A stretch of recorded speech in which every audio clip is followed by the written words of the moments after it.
Райан Макбет, ветеран армії США та осінт-аналітик. Вітаю в нашій програмі, Раяне. Дуже вам дякую. Завжди приємно бути з вами. Президент США Дональд Трамп не відмовиться від підтримки України. Про це пишуть Financial Times і Bloomberg. Тим часом радник Трампа з національної безпеки США Майк Волце заявляє, що Трамп може зняти обмеження на далекобійні удари, щоб змусити Володимира Путіна піти на переговори. Чи не здається вам, що Володимир Путін зараз перебуває в гіршій ситуації через те, що Трамп розпочав свою каденцію? Ви знаєте, люди кажуть, що політика – це мистецтво робити і говорити, що ти збираєшся робити щось одне, а робити щось інше, але це справді працює з президентом Трампом. Здається, що він робить одне, говорить щось інше, а потім насправді має намір зробити щось третє. Отже, ви знаєте, я б сказав, що президент Трамп не збирається покидати Україну, головним чином тому, що він знає, що так правильно, по-перше. І це правильно – підтримувати молоду демократію, яка хоче лише миру, тому це свого роду пункт номер 1. По-друге, Трамп – це та людина, яка хоче бути відомою на світовій арені як світовий лідер. І якщо протистояння між ним і Путіним, він хоче бути лідером світу. Це точно. І по-третє, як би мені не хотілося це говорити українцям, війна в Україні – це більше про стримування Китаю, ніж про стримування Росії. Тому що, якщо ми не підтримаємо Україну зараз, то буде набагато важче підтримувати Тайвань, якщо стримування не спрацює і Китай вторгнеться. Тому що, якщо ми не зможемо підтримати країну, яка має залізничну лінію, що з'єднує з Польщею, ми не зможемо підтримувати країну, яка знаходиться на відстані 6100 миль, не за 10 тисяч кілометрів від усього, крім Китаю. Я не дуже люблю це говорити, тому що хтось може подумати, що Україну використовують як пішака в більш глобальній грі, але багато що залежить від перебігу війни в Україні. Просто правильно підтримувати Україну. Я думаю, що президент Трамп знає про це, і він, безумовно, був дикою картою в нашій зовнішній політиці.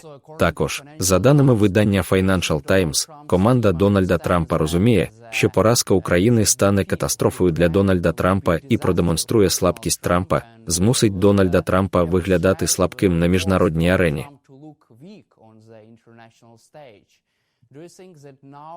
Ви думаєте, що зараз команда Дональда Трампа вже зрозуміла, що це дійсно критично важливо для національних інтересів США, але також і для інтересів Дональда Трампа?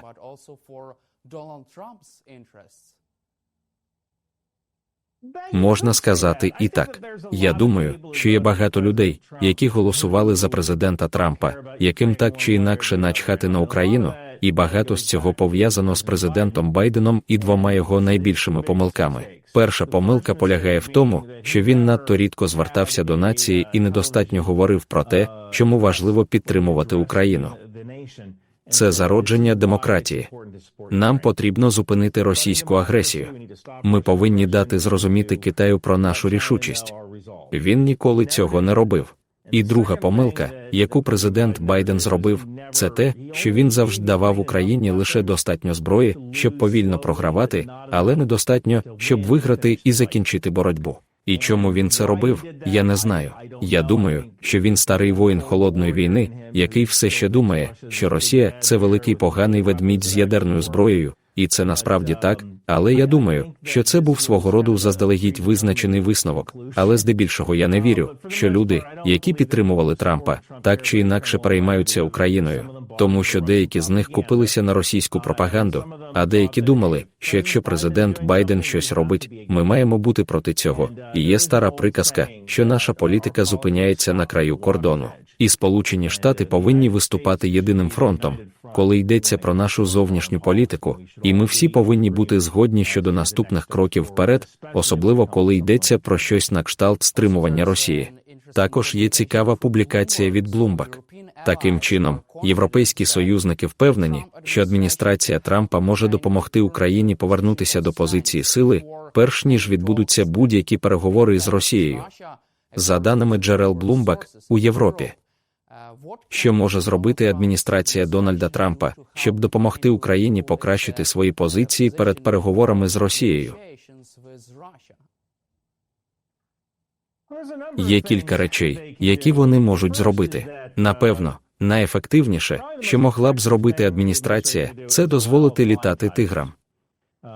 Групі іноземних громадян, можливо, деякі зі Сполучених Штатів, відставні пілоти F-16, відставні обслуговуючі працівники F-16, які можуть поїхати в Україну, які можуть літати як частина української армії, а не як частина американської армії, як частина української армії. Вони літають на F-16 і використовують системи F-16, і вони можуть забезпечити міст між кількома пілотами, які Україна має зараз, і програмами підготовки пілотів, до яких вони залучають своїх пілотів, щоб вони літали на F-16. Так що це свого роду номер один.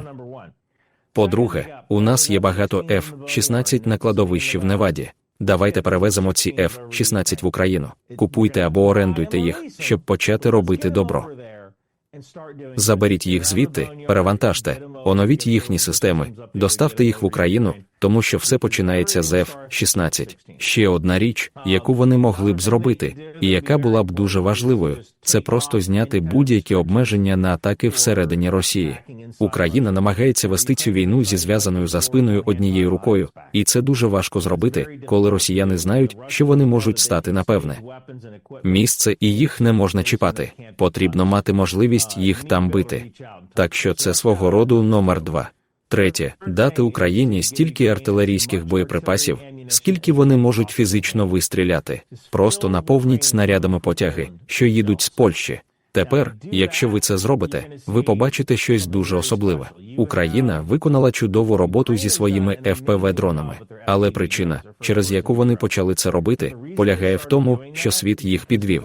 Все тому, що світ не дав їм достатньої кількості артилерійських снарядів. Коли ви використовуєте FPV-дрон з невеликою вибухівкою, щоб вбивати росіян, це спосіб ліквідувати ворожу силу, але їх потрібно більше ударної сили.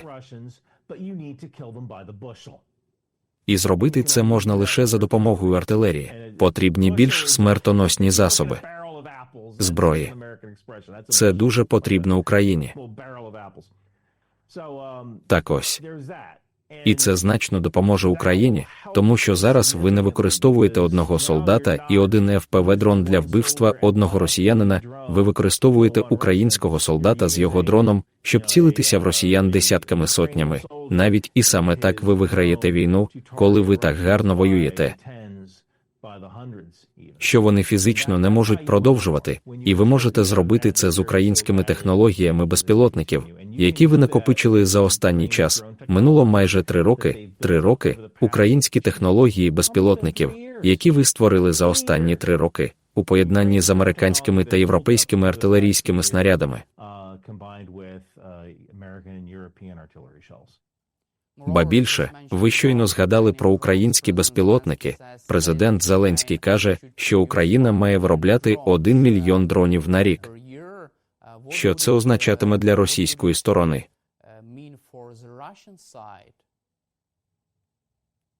З 1 мільйоном дронів на рік. Я маю на увазі, це одна з тих ситуацій, коли Україні завжди потрібно враховувати баланс між тим, що, добре, якщо я зроблю це, то, ймовірно, не зможу вкласти гроші та ресурси в інше, наприклад, у промислове виробництво.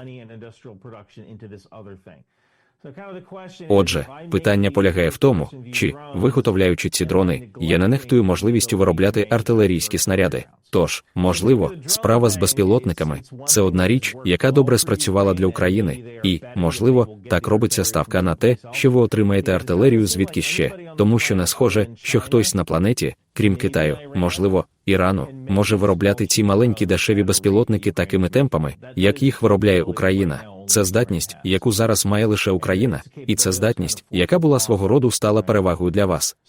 Отже, ці мільйони дронів, деякі можуть бути FPV-дронами, деякі можуть бути дронами дальнього радіусу дії. Ми не знаємо фактичного навантаження кожного типу безпілотників, але я можу сказати вам, що це створить багато проблем для Росії, коли вони, по суті, зіткнуться, боже мій, з приблизно 80 тисячами безпілотників, що надходитимуть до них щомісяця, якщо на кожного російського солдата припадає один FPV-дрон. Ви легко порахуєте, скільки російських солдатів таким чином можна ліквідувати. А ще північнокорейських. Є нові новини щодо цього. Понад 3000 північнокорейських військових, північнокорейських солдатів вже загинули або були поранені у боротьбі проти України. Їх буквально використовують як гарматне м'ясо. Що ви думаєте з цього приводу? Як ви можете оцінити їхню роботу на полі бою? Що це повна катастрофа армії Північної Кореї. Власне, це залежить від того, як ви визначаєте катастрофу. Війська Північної Кореї можуть використовуватися саме так, як було заплановано. Те, що ми зараз бачимо, це країна, з якою немає чим торгувати, але в них є чоловіки. І деякі з цих людей, судячи з щоденникових записів, деякі з цих людей можуть бути дисидентами або людьми, які вчинили політичний злочин, а його вчинити можна дуже просто. Наприклад, на вашій фотографії правлячої партії Північної Кореї був пил. І цей пил був знайдений під час перевірки вашого будинку. І тепер ви ворог держави. І тому ви обираєте добровільно їхати в Росію і боротися, щоб повернути честь своєї сім'ї. Так що є такі речі. Просто це ми навіть не можемо осягнути і навіть не можемо зрозуміти. Коли ви поглянете на людські ресурси Північної Кореї, потрібно також звернути увагу на ресурси Росії, які вже не обов'язково пов'язані з людським потенціалом. Протягом тривалого часу уряд Росії мав домовленість з елітами Санкт-Петербурга та Москви. І справа була в тому, що люди казали: «Слухайте, ви можете вести будь-яку війну, яку хочете, мені все одно, але не чіпайте наших дітей». І перша загальна мобілізація, яка відбулася влітку 2022 року, я вважаю, та перша хвиля загальної мобілізації зачепила дітей еліти і звела еліту з розуму. Тому зараз Росії потрібно лізти глибоко в свої кишені і мобілізовувати людей серед бідних районів Росії, сільських районів Росії. Вони мають залучати цих людей, і не просто залучати, а мотивувати їх вступати за гроші, так. Зараз в економіці Росії, я думаю, рівень безробіття становить близько 2%, така шалено низька цифра. І ось у вас є заводи, які конкурують з армією за чоловіків. Отже, фабрики просять гроші, або фабрикам потрібні працівники, тому вони платять зарплату, а потім армія розуміє, що вони повинні конкурувати з фабриками, тому армія збільшує їхні зарплати або премії. Тож тоді заводи збільшують свої обіцянки, а армія збільшує бонуси. Існує певна межа, так. Ви можете підвищувати зарплату лише до певного рівня. Інфляція стрімка, у Росії вона становить близько 20%. Але якщо є війська з Північної Кореї, це вирішує проблеми Росії, і як бонус Північна Корея позбувається своїх дисидентів. Тому я не знаю, наскільки добре вони воюють. Але загибель північнокорейських дисидентів в Україні може бути частиною плану, просто в загальному сенсі. Вони не обов'язково повинні добре воювати, вони просто повинні битися достатньо добре, щоб зміцнити російські лінії. Кім Чен Ін може позбутися будь-яких дисидентів, які можуть спричинити проблеми всередині Північної Кореї. Я хотів би повернутися до нашої теми про переговори. Чи вірите ви в швидку угоду між Дональдом Трампом і Володимиром Путіним? Трамп заявляє, що зустрінеться з Володимиром Путіним незабаром після інавгурації. У Кремлі поки що ніяк не коментували це питання. Але чи вірите ви в швидку угоду між Трампом і Володимиром Путіним про припинення вогню в Україні? Я вірю, що це можливо. Однак є кілька перепон для цього. По-перше, у президента Путіна можуть виникнути проблеми з виїздом з Росії. Це свого роду пункт номер 1, чи не так? Коли ви авторитарний диктатор, щоразу, коли ви залишаєте країну, ви ризикуєте переворотом. Тож це свого роду проблема. По-перше, у президента Путіна можуть виникнути труднощі з від'їздом. Так, він не раніше виїжджав з країни, але виїжджав лише до країн, які досить близькі до Росії. Так що це номер один. Друга проблема полягає в тому, чи збирається президент Трамп їхати в Росію. Це може бути важким рішенням, чи не так? Політ президента в країну, яка активно воює з іншою країною. Це було, коли в Ірак приїжджав президент Буш. Також президент Обама відвідував Ірак.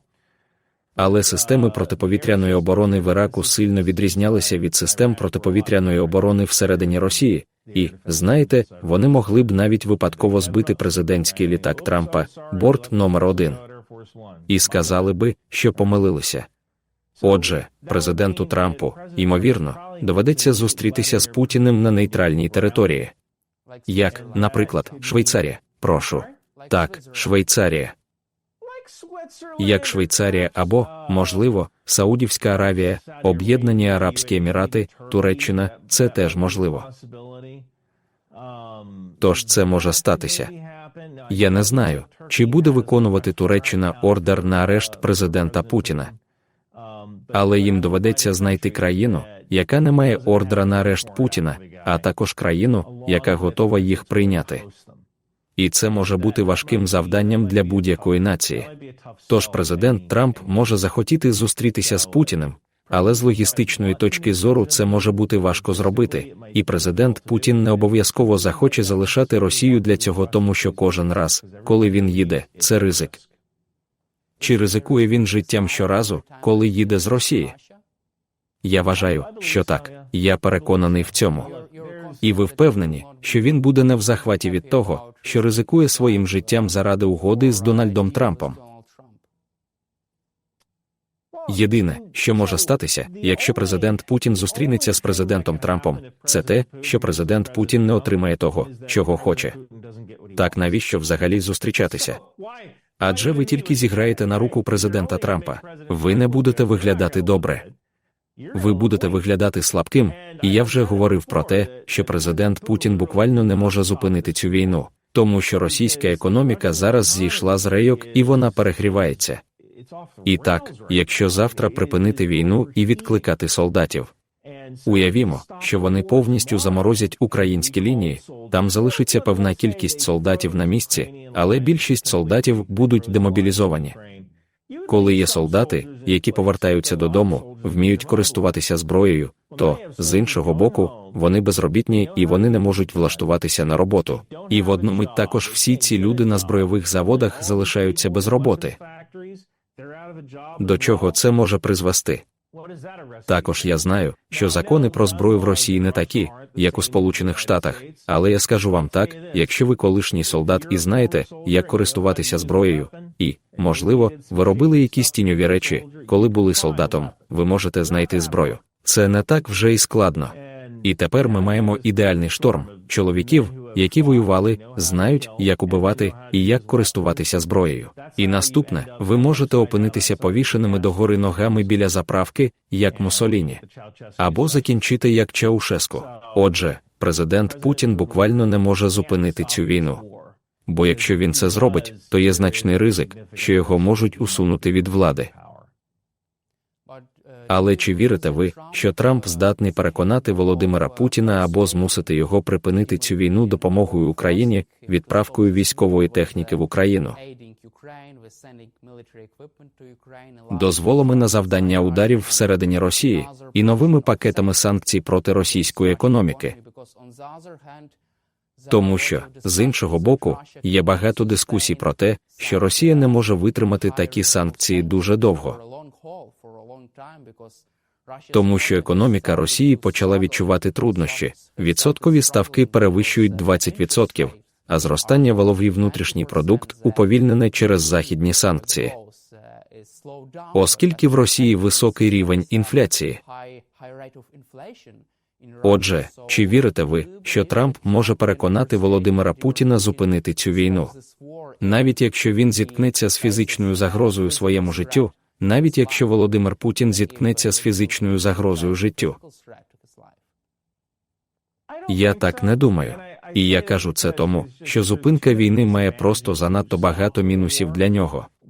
Те, що я бачу, це як президент Трамп переконує президента Путіна продовжувати війну, і саме тоді Путін починає втрачати позиції. І я радий, що ви згадали про економіку та санкції, тому що одна з великих проблем Росії зараз – це вагони. Багато вагонів було виготовлено на Заході, а їх виробництво залежить від верстатів. Верстати – це виробничі системи з комп'ютерним цифровим програмним керуванням, які виготовляють деталі. І кількість цих верстатів є обмеженою. У Росії немає верстатобудівної промисловості. У Китаю теж. Багато цих верстатів отримують з Європи. Вони використовують ці верстати майже безперервно протягом 3 років для виготовлення деталей. Постає вибір. Ви можете використовувати ці верстати для виготовлення деталей для нафтових вишок, які підтримують вашу економіку. Ви можете використовувати ці верстати для виготовлення зброї. Ці верстати можна використовувати для виготовлення коліс візків, які ламаються під вагонами. Ось і все. Якщо ви не виробляєте запчастини для нафтових платформ, ви не можете платити своїй армії, адже ви не можете продавати нафту в Китай та Індію. Якщо ви не виготовите систему озброєння, вашій армії не буде чим воювати. А якщо ви не зробите візки для нижніх вагонів, то у вас не буде можливості перевести свою зброю, і це проблема. Тому я легко бачу точку, де санкції в певному сенсі працюють. Так, можливо, Росія ніколи не вичерпає повністю можливості виготовляти зброю, виготовляти деталі для нафтових вишок або виготовляти деталі для залізничних вагонів, але їх буде значно менше. Це поступово наростатиме до того моменту, коли ми побачимо, що Росія атакує 1 або 2 танками замість 10, тому що просто менше способів їх логістичного постачання. І я думаю, що саме тоді ви побачите, що ситуація зміниться на користь України, і це буде повільне просування з боку України, оскільки різні частини російського постачання зазнають краху. Тож, чи зможе президент Трамп переконати Путіна припинити війну? Ні, але я вірю, що він може доставити потрібну зброю в Україну, щоб, можливо, не цього року, а до наступного року Росія була в гіршій ситуації на фронті до такої міри, що вони просто не в змозі швидко доставляти зброю на передову, і тоді Україна почне покращувати позиції. Тож це може бути зупинка війни у 2026-2027 роках, коли Росія зупинить війну, тому що фактично не буде мати можливості прогодувати всі свої війська, забезпечити всю техніку для своїх військ. І до цього моменту Путін може бути скинутим з посади. Але якщо ви не зупините війну, солдати повстануть, тому що у них немає техніки, з якою можна воювати.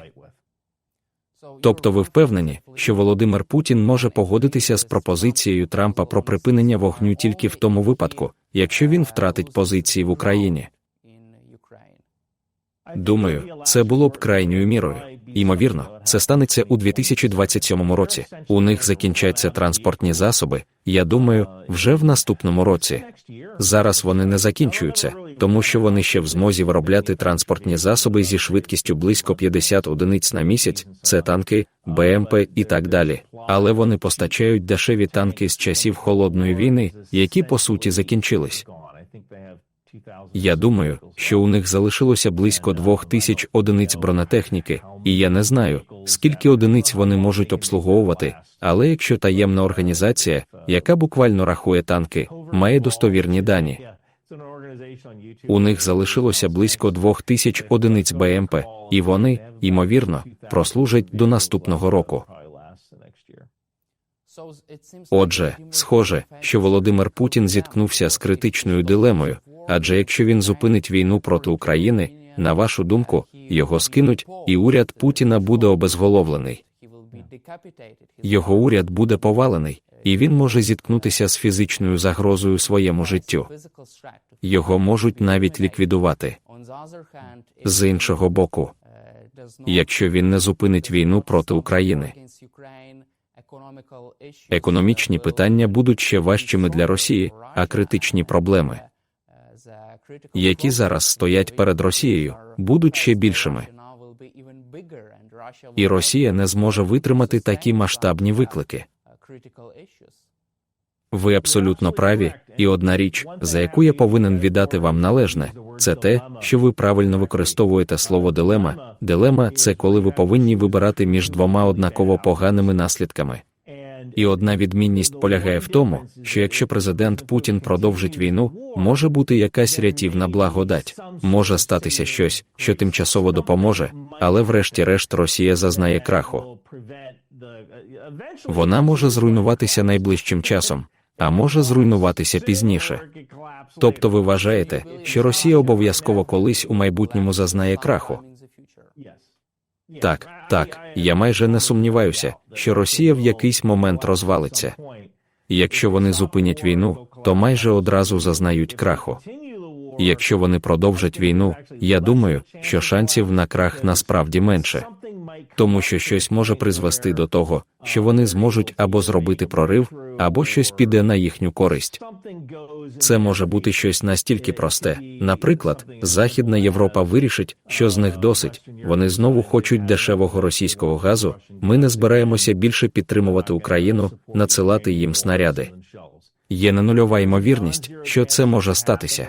Є ненульова ймовірність того, що Росія може влаштувати інформаційну війну, щоб переконати людей, що ми застосуємо ядерну зброю проти Заходу. Якщо це не припиниться, це може дійсно спрацювати, а потім раптом вони зможуть зайняти позиції, тому що Захід перестане постачати Україні зброю. Отже, якщо говорити технічно, то для Росії краще продовжувати війну в надії, що інші шляхи можуть принести успіх у завершенні анексії України, хоча це може зайняти роки. Крім того, з вашої точки зору, схоже, що Володимир Путін також стикається з дилемою щодо свого фізичного життя, фізичної сили, бо якщо він продовжить війну проти України, він також може зіткнутися з деякими критичними проблемами, критичною загрозою для свого життя. Тому що він продовжує війну проти України. А нещодавно Україна ліквідувала російського генерала Ігоря Кирилова всередині Кремля, в Москві, в самому центрі столиці. З іншого боку, якщо він зупинить війну проти України, також він може бути усунутий, скинутий з Кремля. Ви абсолютно праві. Чи означає це, що в будь-якому випадку у Володимира Путіна є великі шанси бути фізично ліквідованим? За будь-якого сценарію в майбутньому. Я думаю, що шанс зростає з кожним днем. Тому що, дивіться, у вас є генерали, і кожен генерал може думати, що він може зробити свою роботу краще. І все, що вам потрібно, це той один генерал, який думає, що він повинен бути головним, що він має війська, які підуть за ним, лояльні йому війська, а не Кремлю. Можливо, він може протистояти зараз, я не знаю, чи означає це, що війна насправді зупиниться, війна точно може продовжитися. Тому що, можливо, є якісь загальні думки, гей, знаєш, я знаю, що роблю. Я буду вести цю війну правильним шляхом. Знаєте, дивіться, президент Путін, що йому 70 років, 72 роки. Здається так, десь 72. Я маю на увазі, що коли тобі 72 роки, у тебе більше років позаду, ніж попереду, чи не так? Отже, він помре так чи інакше, його забере або Бог, або людина. Цей день наближається. І чого він не хоче, так це бути скинутим ще до того, як ця його спадщина буде закріплена. Чи означає це, що Володимир Путін підписав смертний вирок для себе в той самий день, коли він почав незаконне вторгнення в Україну?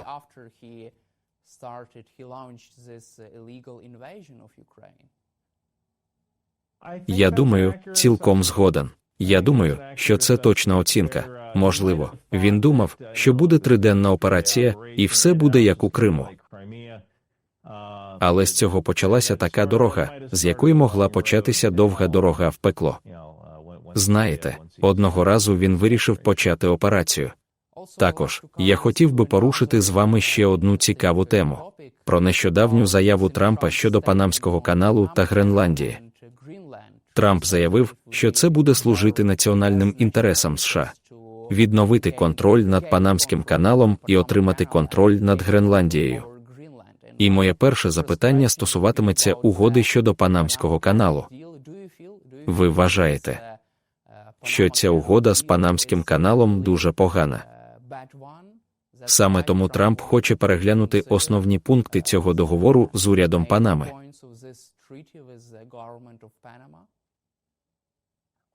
Звичайно, це була погана угода. Цей канал побудували Сполучені Штати, але користь від нього йде Панамі. І Панамський канал має стратегічне значення. Надзвичайне стратегічне значення для неї. Тепер для Сполучених Штатів було б логічно взяти це під контроль. Переважно економічним шляхом і шляхом переговорів. І президент Картер, який віддав Панамський канал фактично назад Панамі, я думаю, мав добрі наміри. Але в той час ми не турбувалися про Китай як про світову державу. По суті, якщо Сполучені Штати контролюють Панамський канал, це значно ускладнює просування китайських кораблів в Атлантику. Це надзвичайно ускладнює для них це. Таким чином, Панамський канал має надзвичайне стратегічне значення. А які шанси чергової військової операції, вторгнення американських військових у Панамський канал? Це було б важко зробити не з технічної точки зору, але для того, щоб зробити щось подібне, Конгресу довелося б це підтримати. І дуже важко змусити конгресменів домовитися про щось. Не кажучи вже про вторгнення в іншу країну, в деяких випадках їм було важко проголосувати за вторгнення в Ірак.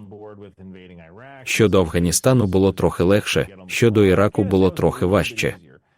І єдиний спосіб, за допомогою якого ми зможемо зробити щось подібне, це дозвіл від Конгресу, тому що Конгрес має виділити фінансування.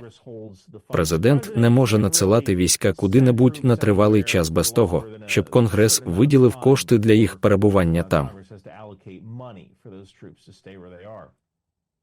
Зараз у Панами немає збройних сил, тому з технічної точки зору Штати повинні фактично перекинути війська до Панами, вторгнутися в Панаму і захопити Панамський канал. Зробити це буде не так вже і складно. Але отримати фінансування для цього, чи це морально правильне рішення, це вже інша історія. І, чесно кажучи, навіщо воювати, коли можна купити? І, якщо є достатня кількість людей, які зацікавлені в продажі, і у Сполучених Штатів є гроші, я не розумію, чому Сполучені Штати не можуть викупити Панамський канал у Панами. Або прийти до якогось лізингового договору на певну кількість років. Часто, коли ви простягаєте доларову купюру, це набагато привабливіше, ніж простягнути гвинтівку. Чому Дональд Трамп хоче Гренландію, з вашої точки зору? Тому що в Гренландії є американські війська, вони розгорнуті. І є одна військова база в Гренландії. Так навіщо Трампу Гренландія, якщо там вже присутні американські військові? Власне, Гренландія, мабуть, одне з найважливіших місць у світі. Або стане одним з найважливіших місць в наступному столітті. Незалежно від того, вірите ви в зміну клімату чи ні. Океан, крига на північному полюсі тане. І те, що станеться, це те, що тепер буде північний шлях до Європи. Так китайські кораблі, які хочуть йти в Європу, вони змогли б пройти Берингову протоку. Вони змогли б пройти там лід і Берингове море в Арктиці. І дістатися до Європи недовгим шляхом, і не проходячи через Панамський канал. Так ось. Є той факт, що будь-хто, хто контролює Гренландію, по суті, контролюватиме водний шлях, який з'явиться в найближчі кілька років в Арктиці. По-друге, Гренландія знаходиться в ідеальному місці для того, щоб поставити систему протиракетної оборони. Отже, якщо ви можете розмістити систему протиракетної оборони в Гренландії, ви, по суті, захищаєте всіх від російських ядерних ударів. У нас вже є радіолокаційна система в Гренландії, але розміщення ракет там – це чудовий спосіб створити щит, парасольку, щоб збивати ракети на етапі прискорення, перш ніж вони досягнуть Америки. Тому Гренландія має надзвичайне стратегічне значення. І я думаю, що саме тому ви чуєте всі ці речі про Гренландію. Так, у нас є своя військова база. Припускаю, що президент вважає, що дуже важливо зберегти контроль над усією країною або хоча б якусь гегемонію над усією країною, головним чином тому, що це має величезне стратегічне значення для Америки. Чи означає це, що плани Трампа, готовність Трампа взяти під контроль Гренландію, а також Панамський канал? Чи не здається вам, що ці плани справді погані новини для російського диктатора Володимира Путіна, особливо про взяття під контроль Гренландії? Взяти під контроль Гренландію – це жахлива новина для Путіна. Росія хоче, щоб Арктика була їхнім озером. Китай намагається закріпитися і в Арктиці, тому що бачить її важливість для доставки товарів. Отримання постійної американської присутності або навіть купівля Гренландії та перетворення її на американську територію – це змінить правила гри для Росії. Оскільки там є велика масивна наземна перешкода, яку їм доведеться перелітати ракетами, перш ніж вони досягнуть Сполучених Штатів, що насправді ускладнює їхню ракетну стратегію стримування. І насправді, тепер, коли я про це думаю, це не лише перешкоджає запуску міжконтинентальних балістичних ракет із наземних установок, але й не дозволяє підводним човнам наближатися до Сполучених Штатів. І це тому, що багато російських підводних човнів перебувають у так званих бастіонах у Керченській акваторії. Ці бастіони, по суті, є місцем, звідки дуже мало російських підводних човнів коли-небудь виходять. Замість цього їхні підводні човни з ядерними ракетами зазвичай залишаються в Керченській акваторії приблизно по 30 днів як частина здатності до другого удару. Але якщо ви перебуваєте в Керченській акваторії і запускаєте свої ракети в бік Америки, через що вони повинні пролетіти, щоб досягти США? Вони повинні пролетіти над Гренландією. Тож це фактично зведе на нівець і їхні ракетні підводні човни. Таким чином, ви отримуєте два за одного, купуючи Гренландію. І моє останнє і швидке запитання до вас, і якщо ви можете дати швидку відповідь, це було б чудово. Чи підтримали б ви особисто Дональда Трампа і отримання Сполученими Штатами контролю над Гренландією, а також, наприклад, над Панамським каналом? Це дуже хороше питання. Зі стратегічної точки зору, напевно, було б непоганою ідеєю мати їх. Вторгнення – це вже трохи занадто. Ви збираєтеся вторгнутися в НАТО. Це не має жодного сенсу. І люди говорять про вторгнення, але люди весь час говорять про речі, які вони не розуміють.